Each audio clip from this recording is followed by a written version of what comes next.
Apparently, before the world ends, brakes are gonna become popular. So luckily, I never really took mine off. In case you struggle with reading and the title wasn't obvious enough, we're gonna be learning how to fufanu. If you've never heard this word before, that's probably because you don't ride brakes, like 90% of all BMX riders.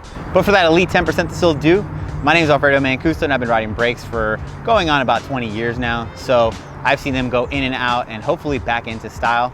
But since Trey Jones, Mark Burnett, and a couple other notable bike riders have been putting them on, I decided to revisit this old trick that you guys probably can't even pronounce properly. Fufanu. Fufanu. Fufanu? I really didn't take the time out to research what it really means, so we're gonna skip that step altogether. I will mention though, while I started filming this tutorial, a man came and sharpened his knife over there, and I thought he was gonna come and try and stab me with it.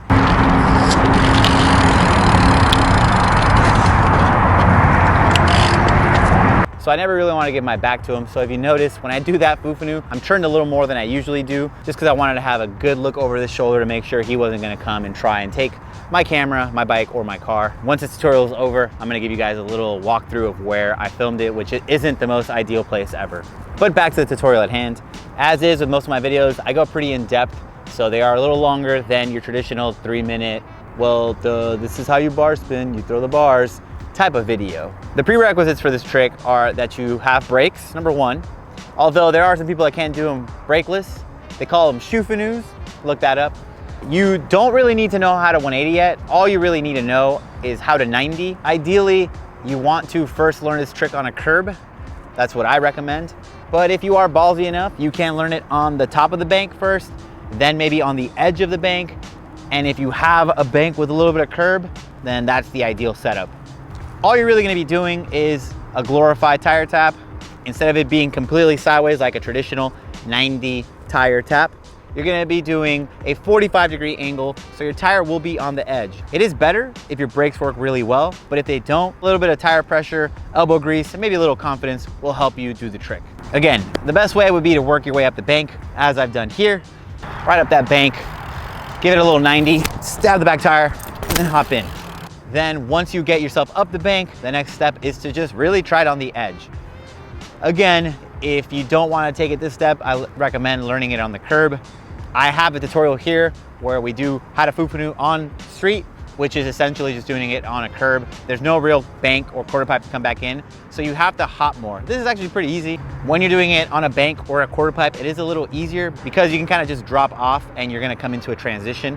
When you're hopping from something to flat, you have to adjust a little more for the landing. So to break that down, you come up to the bank at a 45-degree angle, you hop up, and then you push your back end down as if you were in a manual position, and you use your legs a little bit to just essentially pump that back and forth if you have to.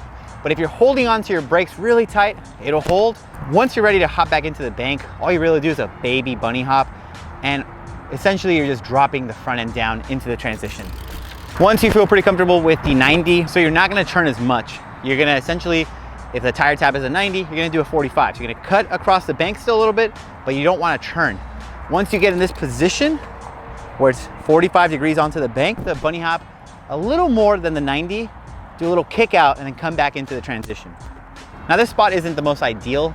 It's actually kind of rolled, so it makes this a little harder, but I wanted to get street with you guys, so I found a cool spot. Ideally, you would find one where you have the edge of the top of the bank and you can place your tire there. So you ride up to it, you just do a little baby bunny hop, get in that 45, and then yank back into the bank. If you're doing it on the top of a bank, you don't really have much to pull back. But since we don't have that here, we have to take it to the actual spot. So you have to literally bunny hop onto this edge, place your tire. You gotta make sure your brakes work pretty good. Making sure that tweaker isn't coming around again to stab me. Make sure your brakes work really good. You don't want to get stabbed. Place your tire right on the edge. You're gonna feel your tire, if it's a little lower, bottom out a little bit, and that's good. That means it kind of locks. And then once it does, you essentially bunny hop a little bit backwards, and then you kick out. So you do a little 90, and then you aim your front end down into that bank. You try to catch the transition. That's the whole purpose of this trick, is to get on the edge and be able to yank back 45 and then land in this transition. I'm gonna do it in front of these cops because they're gonna come roll up on me soon, so we'll see what they have to say. But I'm gonna show them how to fufanu. We're gonna come up to that bank, and they're watching. Here you go, right on the edge, and then hop back in. You just wanna place your tire right on that edge, The straighter you go, it's more of an abubuka. If you're at a 45, it's a fufanu.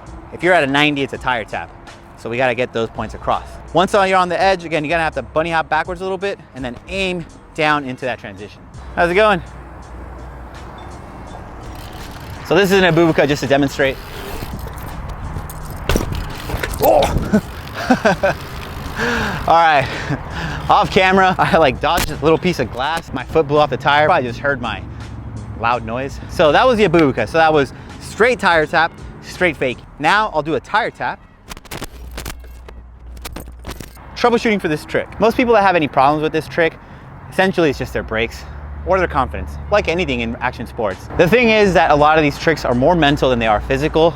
Your body can understand how they work, but if you have a mental block or a fear, that's where things get a little tricky. So again, if you learn this on a sidewalk and you practice over and over and over, once you take it to the transition, it's gonna be a lot easier because it's harder on the curb. Because when you learn scarier tricks on smaller obstacles, you learn them with more confidence, and you also have to balance more. So once you take it to something a little more scary, you're gonna have a heightened sense of awareness. I heard a bird chirp and I thought, again, that tweaker is back, making sure my heightened sense of awareness is also kicked on, but you'll be more focused. Sorry, this is like an abandoned strip mall and there's literally a lot of vagabond people here, so probably not the place to be with this camera and all this other stuff, but sorry. So when you're more scared, you're probably gonna land this trick a lot easier because you're gonna be hyper-focused. You're gonna wanna really make sure it works. So learn it on something less scary, then take it to something a little more scary. And as you get better and better, you can take it to bigger and gnarlier setups. And the people that I grew up riding with or idolizing, those dudes used to do it on like 8-foot tall fences and all this crazy stuff. And that was my dream, to one day be able to do that.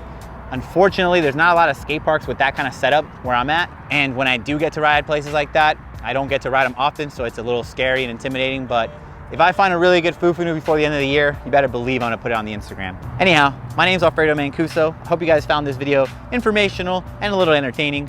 If I survived this from a hobo stabbing, then make sure to visit my website, alfredomancuso.com, to pick up some merch. Got the Bro Chachi shirts, and I got a couple other ones. And at the beginning of next year, I'll be dropping some new merch, so go check that out. And if you haven't done so, follow me on Instagram. And hope you guys have an enjoyable rest of your day, rest of their month, and rest of the year. As always, thank you for watching. Make sure to like, share, comment, and subscribe. See you later, Mr. Popo. Let me give you guys a little bigger look at the spot. Here you have an abandoned edifice. As you can see, I'm the sole car here. Straight hell. So stay away from this area unless you want to catch a hobo fight or two. I don't even know if I shut on the mic or shut it off. Oh well, I'm trying to get out of here. See you guys.